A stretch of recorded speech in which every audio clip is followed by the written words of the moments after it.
Bismillahirrahmanirrahim. Assalamualaikum warahmatullahi wabarakatuh. Alhamdulillahirabbil alamin. Wassalatu wassalamu ala asyrafil anbiya'i wal mursalin sayyidina maulana Muhammadin wa ala alihi wa ashabihi ajma'in. Amma ba'd. Rabbi shrah li sadri wa yassir li amri wahlul 'uqdatam min lisani yafqahu qawli. Alhamdulillah, pada pertemuan kali ini Allah masih berikan kesehatan kepada kita semua. Mudah-mudahan ini bisa kita jadikan sebagai suatu wasilah untuk selalu semangat di dalam belajar. Teman-teman semua, insya Allah di pertemuan kali ini kita akan lanjutkan pembahasan kita tentang pengembangan tes hasil belajar yang kedua. Nah, di sini di pertemuan kali ini, insya Allah kita akan belajar bersama tentang bagaimana menyusun tes objektif, ya. Nah, mari kita mulai saja pertemuan pada kesempatan kali ini dengan bersama membaca basmalah. Seperti yang telah kita ketahui bersama bahwa ada beberapa jenis dari evaluasi ini. Nah, pertama itu jenis-jenis tes dari, kalau kita lihat dari segi bentuk soalnya itu bisa berbentuk secara umum terbagi menjadi dua. Ada tes objektif dan tes esai. Nah, tes objektif sudah kita bahas pengertiannya di pertemuan sebelumnya. Insya Allah kita akan ulas kembali sekilas tentang apa itu tes objektif dan tes esai. Secara umum kalau tes objektif itu nantinya itu bisa berbentuk tes benar dan salah. Juga bisa berbentuk pilihan ganda, jawaban singkat, dan menjodohkan. Yang objektif ini artinya instrumennya disusun sedemikian rupa sehingga menghilangkan nilai-nilai kesubjektifan dari penilaian itu sendiri. Penilaiannya secara objektif. Objektif itu ya sesuai dengan yang ditilai, sesuai dengan apa yang ingin dinilai. Nah, tidak ada campur tangan kasih sayang. Maksudnya misalnya, oh ini karena bagus, kemudian si anak ini karena rajin, atau si anak ini, wah karena ini mah saudara saya dikasih nilai besar. Tidak ada. Itu namanya subjektif. Nah, ini tes objektif ini bermacam-macam. Kemudian ada tes esai. Tes esai ini juga mempunyai beberapa bentuk nantinya. Kita akan bahas pengertiannya nanti di pertemuan tes esai. Tes esai ini mempunyai beberapa bentuk. Ada esai yang bebas, ada esai terbatas, juga ada esai yang terstruktur. Nah, sekarang kita akan bahas dulu nih satu persatu. Pertama dari tes objektif. Tes objektif ini yang pertama yang kita bahas, bentuk yang pertama dari tes objektif, bentuk benar dan salah. Nah, tes objektif ini kalau kita lihat,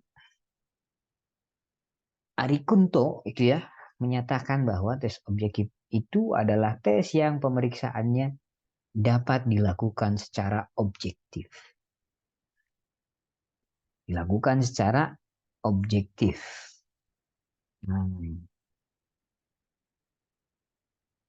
Pendapat lain juga dikemukakan oleh Nurkancana dan Sunartana yang menyatakan bahwa tes objektif itu adalah tes yang terdiri dari item-item yang dapat dijawab dengan jalan memilih salah satu alternatif dari sejumlah alternatif yang tersedia.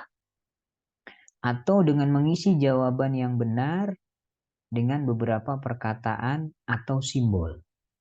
Nah, pendapat lain juga ada yang mengatakan bahwa ini dinyatakan oleh Slameto.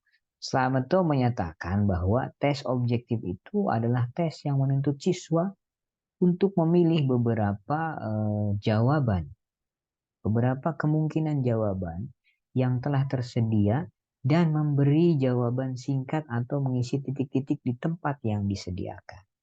Nah, dari beberapa pengertian tadi ya, nah, maka dapat kita simpulkan bahwa tes objektif ini adalah tes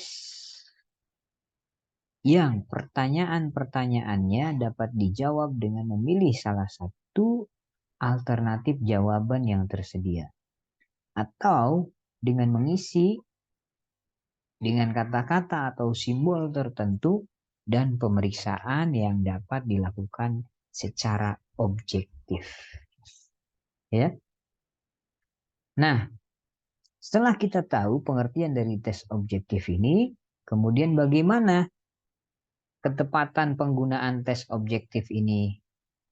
Nah, ketepatan penggunaan tes objektif ini karena setiap tes itu diperuntukkan bagi keadaan-keadaan tertentu agar ia benar-benar merupakan sebuah alat yang tepat digunakan untuk mengukur sesuatu.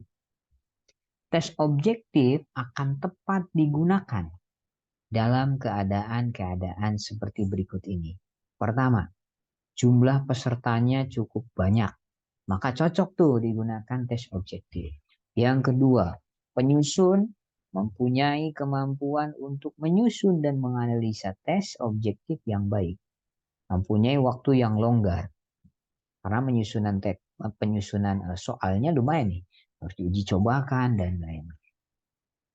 Selanjutnya yang ketiga, tes objektif ini tepat digunakan dalam keadaan apabila tujuan yang akan diukur itu berkisar pada tingkat kognitif atau pengetahuan, pemahaman, dan aplikasi. Nah, itu ya. Ini ketepatan penggunaan tes objektif apabila kita lihat dalam keadaan-keadaan tertentu. Nah, selanjutnya ada kelebihan dan kelemahannya dari tes objektif ini. Kelebihannya apa? Yang pertama, kelebihan dari tes objektif ini adalah soal-soalnya itu cenderung untuk mengungkapkan ingatan. Jadi soal yang diujikan dalam tes objektif ini biasanya menguji tentang ingatan-ingatan, hafalan-hafalan itu. Nah, yang kedua, dapat mencakup bahan banyak untuk dites. Bahannya banyak untuk ditesnya, ya. Itu yang kedua, kelebihannya. Yang ketiga, kelebihannya bagi testi, ya,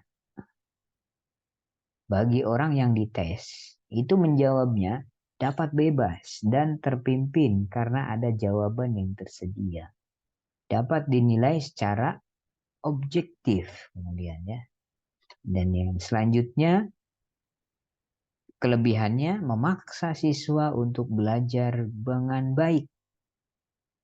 Baik-baik karena sukar berspekulasi terhadap terhadap bagian mana nih dari seluruh materi pelajaran yang harus dipelajari. Maka menuntut siswa agar belajar dengan baik. Selanjutnya kelebihannya, memeriksanya itu lebih mudah. Kenapa lebih mudah? Karena bisa diperiksa oleh orang lain. Karena kita punya jawabannya, sudah ada jawaban yang pastinya. Secara objektifnya. Dan itu kelebihan-kelebihan dari tes objektif. Nah, sekarang kelemahannya. Setiap kelebihan itu ada kelemahannya. Kelemahannya apa? Di samping mempunyai kelebihan itu, tes objektif juga punya kelemahan. Kelemahan tersebut pertama, menyusunnya ini cukup sulit. Menyusunnya cukup sulit, terutama tes yang berbentuk multiple choice. Tes yang berbentuk multiple choice biasanya ya disusun, mencari jawabannya, mencari pilihan gandanya. Itu lumayan, gitu ya, cukup sulit. Menentukan juga ini tes sedang, tes mudah atau tes susah, gitu ya. Jenis soalnya. Nah, soal kelemahan yang kedua, soal-soalnya itu cenderung mengungkapkan ingatan dan daya pengenalan kembali saja. Recall memory. dan sukar untuk mengukur proses mental yang tinggi. Nah, yang ketiga kelemahannya memungkinkan si teste ini atau yang diuji itu bekerja secara tebak-terka. Karena nggak tahu jawabannya, akhirnya ngitung kancing dia. Ada berapa kancing di bajunya? A, B, C, D, A, B. Wah, ngitung kancing. Atau kemudian kelemahan yang keempat itu memungkinkan teste atau yang diuji itu saling bekerja sama, mencontek dalam menjawab pertanyaan. Nah, ini kelemahan-kelemahan dalam tes objektif. Nah, bagaimana mengatasi kelemahan ini? Bagaimana? Pertama, mengatasi kelemahan yang pertama, itu dapat diatasi dengan berlatih terus-menerus. Karena menyusunnya cukup sulit, ya kita berlatih terus-menerus menyusun itu. Nanti lama-kelamaan akan terbiasa dan mudah. Yang kedua, kelemahan yang nomor 2 ini bisa diatasi dengan membuat tabel spesifikasi atau yang sering kita sebut dengan kisi-kisi. Nah, itu bisa diatasi dengan itu tuh. Kisi-kisinya apa, gitu kan? Nah, kelemahan yang nomor 3, menghindari tes itu tebak-terka, itu bisa dilakukan dengan memberikan penilaian dengan sistem denda. Jadi kalau yang penilaian sistem denda gitu ya. Kalau salah dikurangi nilainya. Misalkan satu nomor salah -1 gitu. Nah, itu bisa dengan seperti itu. Nah, yang keempat, mengatasi kelemahan yang keempat, menghindari peserta yang diuji itu bekerja sama, maka dapat diatasi dengan pengawasan yang baik pada saat pelaksanaan testing. Inilah kelebihan dan kelemahan dan cara-cara mengatasi kelemahan dari tes objektif itu sendiri.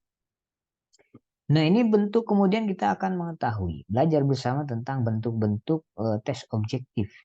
Tes objektif itu ada banyak bentuknya, ada 4 ya. Pertama ada tes benar salah, kemudian tes pilihan ganda, tes jawaban singkat, dan tes menjodohkan. Dari masing-masing bentuk tes objektif ini, itu juga kemudian ada subjenisnya. Tes benar salah, ada tes benar salah saja, ada yang menggunakan alasan pilihan ganda, ada yang pilihan ganda. Wah, nanti kita akan bahas satu persatu insya Allah ya. Nah, sekarang kita bahas dulu yang bentuk pertama. Bentuk tes objektif benar dan salah. Bentuk tes benar dan salah ini ada 4 bentuk ya. Pertama ada tipe, ada 4 tipe. Tipe tanpa koreksi, ada benar salah. Tipe dengan koreksi, ada yang ketiga tipe dengan alasan, dan yang keempat benar salah tipe yang berganda. Nah, baik. Kita bahas satu persatu nih. Ada 4 ya. Nah, pertama tes benar salah. Pengertiannya apa sih tes benar salah ini? True, dalam bahasa Inggris true false. Merupakan satu bentuk soal yang item-itemnya itu terdiri dari pernyataan-pernyataan. Di mana pernyataan-pernyataan tersebut bisa saja sebuah pernyataan yang betul atau pernyataan yang salah. Nah, dalam soal ini, tester atau seseorang yang diuji ditugaskan untuk memilih mana jawaban yang betul. Nah, dan mana jawabannya yang salah. Jawaban siswa dapat diberikan dengan menyilang atau melingkari atau menuliskan huruf B benar atau Y ya untuk jawaban betul dan S salah atau T tidak untuk jawaban salah. Nah, tipe-tipe soalnya tadi ya. Nah, pertama ada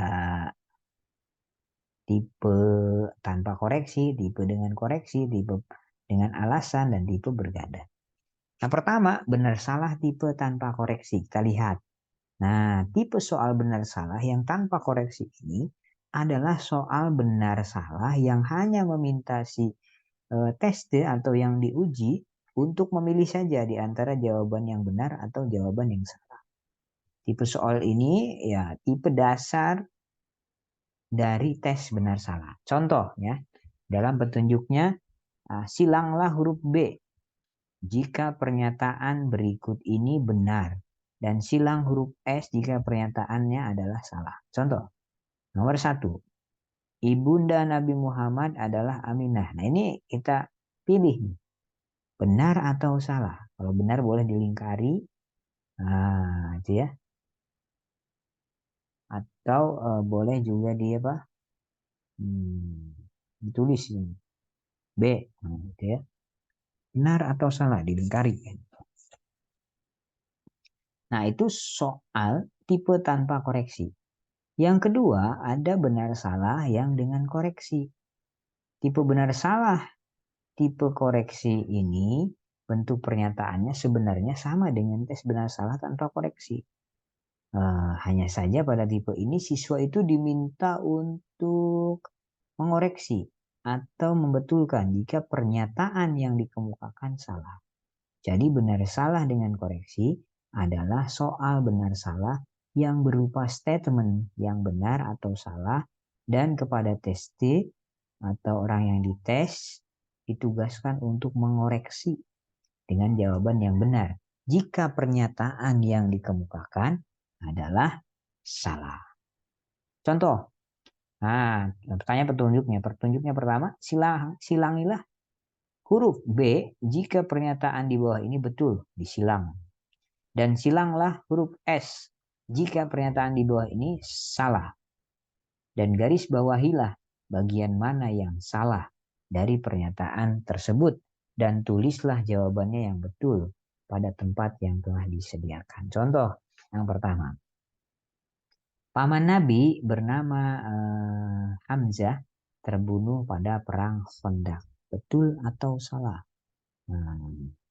Kalau betul, lembar jawabannya tulis gitu ya. Paman Nabi Muhammad yang bernama Hamzah terbunuh pada perang Khandaq.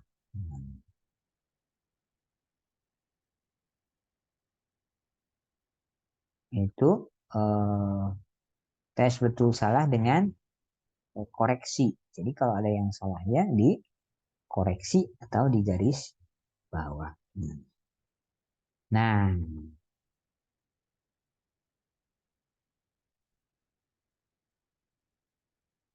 selanjutnya ada benar salah tipe yang ketiga. Benar salah tipe yang ketiga itu tipe dengan alasan. Tipe dengan alasan. Benar salah yang tipe dengan alasan ini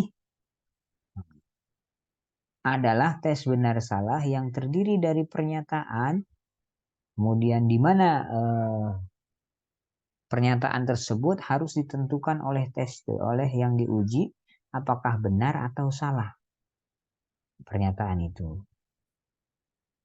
Bila tester berpendapat bahwa pernyataan tersebut salah, maka tester ini, orang yang diuji ini harus memberikan alasan mengapa ia berpendapat pernyataan tersebut salah. Contohnya, seorang laki-laki, contoh soalnya ya, atau petunjuknya dulu, tulislah huruf B jika pernyataan di bawah ini betul, dan huruf S jika pernyataan di bawah ini salah. Jika Anda berpendapat pernyataan yang salah, maka berilah alasan mengapa pernyataan tersebut salah. Contoh, soalnya, seorang laki-laki boleh mengawini saudara kandung istrinya.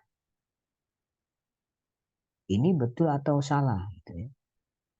Kalau misalkan salah, alasannya apa? Nah itu kalau betul, alasannya apa? Itu diberikan alasan di situ. Nah, ini contoh soal yang tipe soal yang ketiga dari bentuk benar salah. Dan yang keempat, benar salah tipe berganda. Bagaimana benar salah tipe berganda ini? Contoh petunjuknya. Kalau kita baca petunjuknya dulu ya. Contoh yang tipe berganda.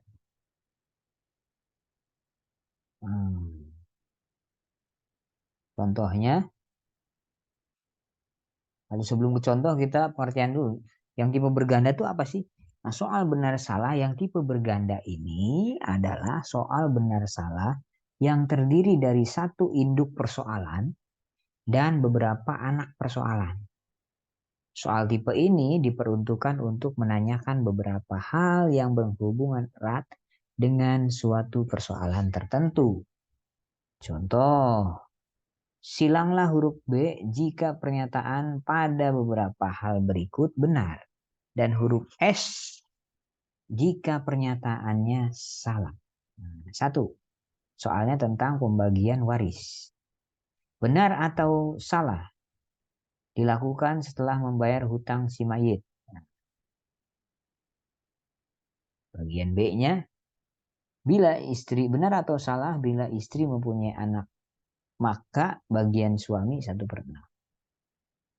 Yang ketiganya, benar atau salah 2/3 bagian anak perempuan jika mereka lebih dari 2 orang. Oh, ini jadi ada soal intinya, ada soal apa? Oh, bagiannya. Nah, bagian-bagian soal. Di soalnya itu, kalau yang benar salah tipe berganda, beranak soal. Soalnya beranak. Tapi tetap topiknya itu satu. Contoh tadi kan topiknya apa, Bu? Topiknya tentang apa namanya? Topiknya tentang waris, gitu ya, tentang waris, bagian waris. Soalnya ada tiga, maka jawabannya pun ada tiga. A betul nggak, B betul nggak, C betul nggak, itu betul atau salah. A betul atau salah, B betul atau salah. Nah, inilah keempat tipe dari soal tes benar salah. Pertama ada tipe tanpa koreksi, tadi langsung ya.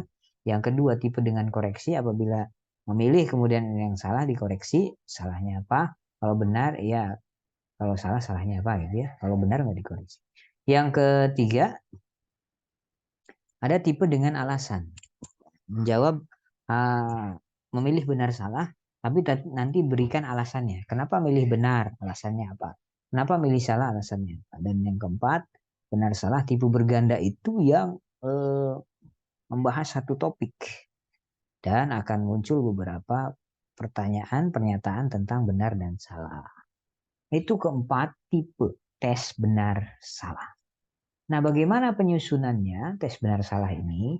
Penyusunan tes benar salah ini pertama yang harus kita perhatikan dalam menyusun tes benar salah, hindarkan penggunaan kata yang bisa mengaburkan kebenaran atau kesalahan isi. Contohnya pernyataan seperti biasanya, kadang-kadang, selalu, mungkin, dan sebagainya. Itu hindari kata-kata itu. Yang kedua, pernyataan yang dikemukakan itu harus 100% benar atau 100% salah. Jangan membuat item yang kebenarannya itu masih bisa diperdebatkan. Tidak boleh. Contohnya yang masih diperdebatkan itu apa? Contoh, sholat itu sah, tidak sah jika tidak kunut, misalnya. Itu kan masih perdebatan tuh kunut dengan ini kan. Nah, itu jangan diambil soal-soal seperti itu gitu ya. Nah, untuk pernyataan benar dan salah itu.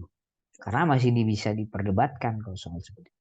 Yang ketiga, hindarkan pernyataan yang terlalu umum dan kompleks. Hindarkan pernyataan-pernyataan yang umum gitu ya. Apa contohnya? Ya, hindari pernyataan yang terlalu umum.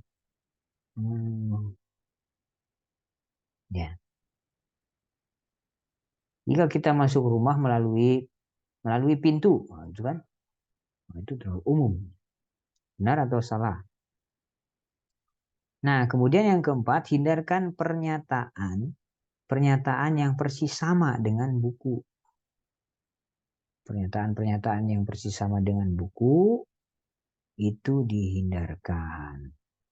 Yang kelima, usahakan jumlah butir yang harus dijawab benar dan dijawab salah itu seimbang. Kalau soalnya 10, nah buatlah 5 benar, yang kelimanya salah. Gitu. Dan yang keempat, keenam, lengkapi itu dengan petunjuk pengerjaan yang jelas. Harus lengkap petunjuknya seperti tadi ya. Nah, pilihlah satu jawaban di bawah ini mana yang benar, mana yang salah.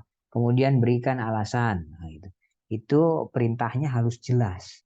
Nah, agar si siswa mudah dalam mengerjakan. Ya, itulah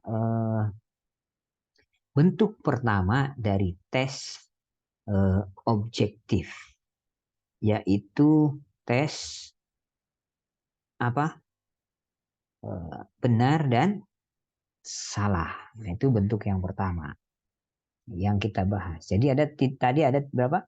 Ada 4 bentuknya. Apa saja bentuknya? Tadi bentuknya ada 4. Yang pertama, tes benar salah dengan tanpa koreksi. Yang kedua dengan koreksi. Yang ketiga dengan alasan. Dan yang keempat benar salah tipe berganda. Ya, itulah pembahasan kita pada pertemuan kali ini. Mudah-mudahan bermanfaat. Insya Allah di pertemuan depan kita lanjutkan pembahasan kita tentang penyusunan tes objektif yang kedua. Itu ada tes pilihan ganda. Kita tutup bersama dalam syahamdalah. Alhamdulillahirabbil alamin. Dan doa kifaratul majlis. Subhanakallahumma wa bihamdika asyhadu an la ilaha illa anta astaghfiruka wa atubu ilaik. Mudah-mudahan apa yang kita pelajari ini bermanfaat dan kita bisa menjadi guru-guru yang baik yang bisa mengerti bagaimana tata cara penyusunan evaluasi tes dengan baik dan benar. Amin ya Allah ya rabbal alamin. Mohon maaf atas segala kesalahan. Assalamualaikum warahmatullahi wabarakatuh.